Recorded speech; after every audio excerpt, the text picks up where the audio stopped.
guys, welcome back to The Bright Side. Macy here, The Bright Side Girl, and today I'm going to be sharing the books that I want to read for December. Okay, so since we are at the beginning of a Jingle-Bellathon, at the time of this video coming out, which is my holiday winter themed readathon, there is still time to jump in if you're interested in that, so all the information for it will be down below in the description as well as up in the cards. I did a TBR video for Jingle-Bellathon that was based on the reading challenges for that readathon. It was only 5 books that I shared, and I will definitely be reading more than that during the readathon. So this is a combination of things that I will probably still read during the readathon and after the readathon. Lots of winter holiday books and then a couple of other things as well. I try to keep December almost exclusively Christmas, holiday, winter themed books. And I take a little bit of the pressure off. Like, I want to get through a bunch just because I enjoy them, but I don't put too much pressure on myself like I would in a normal month because I have so many other things going on with the holidays and filming and work's busier and Jeff's birthday and all of that stuff. But I do think I'm going to read 1 or 2 non-holiday books, so we're going to talk about that here. So I read This Vicious Grace for Hike-a-thon this summer, and I absolutely loved this fantasy. It was one of my favorite fantasy books I read this year. It will probably be on my top 10 or 12 of the year, which that video will come out towards the end of December. I believe the story is set in an island in Italy, but it's like a fantasy world.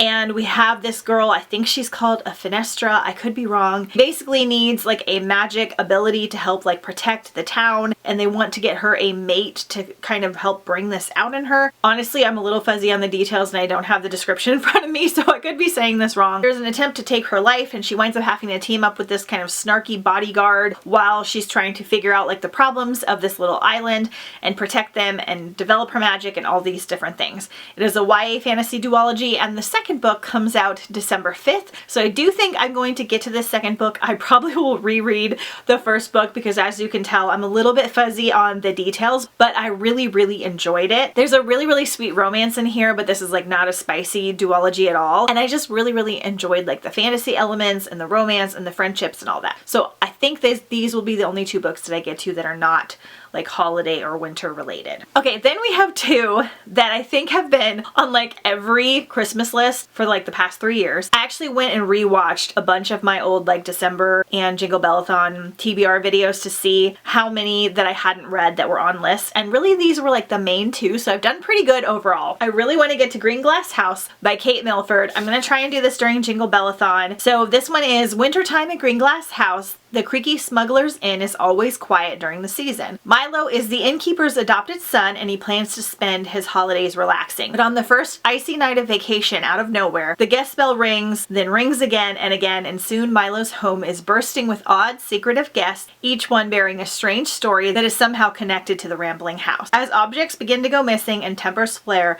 Milo and Meddy, the cook's daughter, must decipher clues and untangle the web of deepening mysteries to discover the truth of Green Glass House and themselves. So we have like a really cute, cozy winter mystery. I'm not sure if it's going to be Christmassy, but I think it is set around that time of year. And it just sounds amazing. It's middle grade and I've been wanting to read it for forever, and this is the first book in the series. And this is also like one of the best wintry covers ever. Then we have The Legend of Holly Claus, and this is another middle grade book. It's really huge, but I think that the spacing and everything is pretty large. So Santa Claus is the king of forever, land of the immortal. When one special boy writes to Santa asking for what no other child has asked, what he wants for Christmas, and a miracle occurs. Santa and his wife are blessed with a daughter, but the birth of Holly Claus also brings about terrible curses from an evil soul named Huracan. Holly's heart is frozen, the gates to forever are locked, barring an exit or entry. This is like a magical Christmassy winter fantasy, and I just love the cover. I actually bought this for my sister years ago because her name is Holly, and I really want to get to it. It doesn't have an audio though, so I have to physically read it, so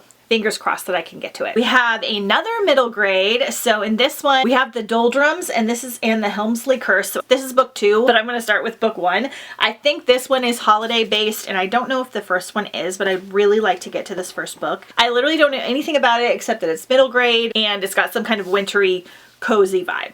So Sounds cute. Then we have Christmas at the Island Hotel by Jenny Colgan. And honestly, I want to get to this one purely because I found it recently and the cover is amazing. And this is an adult holiday novel. So on the tiny Scottish island of Muir, Christmas preparations are even more hectic than usual. Flora Mackenzie is worried about her brother. Finton hasn't gotten over the death of his partner, Colton, and Flora thinks he needs a project. The Rock, a rambling, disused hotel on the tip of the island, was Colton's passion project before he died. With Flora's help, Flinton is going to get the hotel up and running in time for Christmas, transforming it into a festive haven of crackling log fires and delicious food. So I think it's like them just fixing up this hotel, running into some little struggles here and there. I'm hoping it isn't too sad with the grief aspect, because that happens with these adult books, and I really just want like a magical cozy time, but we're gonna give it a shot. Another middle grade, The Christmas Pig from J.K. Rowling. I found this recently, and this will be in my December book haul, which will come out very soon. I don't know anything about this,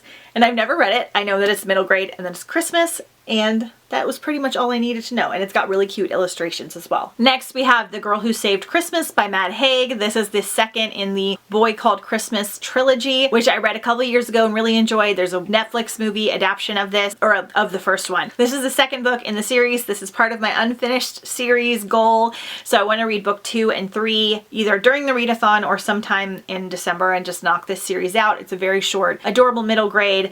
The first book is basically following how Santa became Santa as a young boy. It's very, very sweet. I'm not sure what the second book is about, so we're excited to jump in. And lastly that we're going to talk about here, we have 8 Nights of Flirting by Hannah Reynolds. This is a newer holiday rom-com featuring Hanukkah, a 16-year-old girl on a mission to find the perfect boyfriend this Hanukkah, but love might not go according to her plan. Shira has a plan. This Hanukkah she's going to get a boyfriend, and she has the perfect candidate in mind, her great uncle's assistant Isaac. He's reliable, brilliant, and of course super hot. The only problem, Shira is an absolute disaster when it comes to flirting. Enter Tyler Nelson, Shira's nemesis / forever crush. As much as she hates to admit it, Tyler is the most charming, popular guy she knows, which means he is the perfect person to teach her how to win Isaac over. So sounds like we're gonna have like a hate to lovers kind of trope. It looks really cute. The cover's really fun. Okay, so there are a lot of other winter holiday themed books that I want to get to, but I try to leave it a little bit open so I can kind of pick and choose here or there. So stay tuned for my December reading wrap up, but I will link any of the other festive holiday content I have down below in the description as well as up in the cards, because I have a lot of videos if you're looking for more recommendations for your December TBR. Let me know what you guys plan on reading down below in the comments if you plan on reading any of these or if you have already. Don't forget to check out Jingle Bellathon and hop on in if you haven't already joined, and I will see you guys next time on the bright side.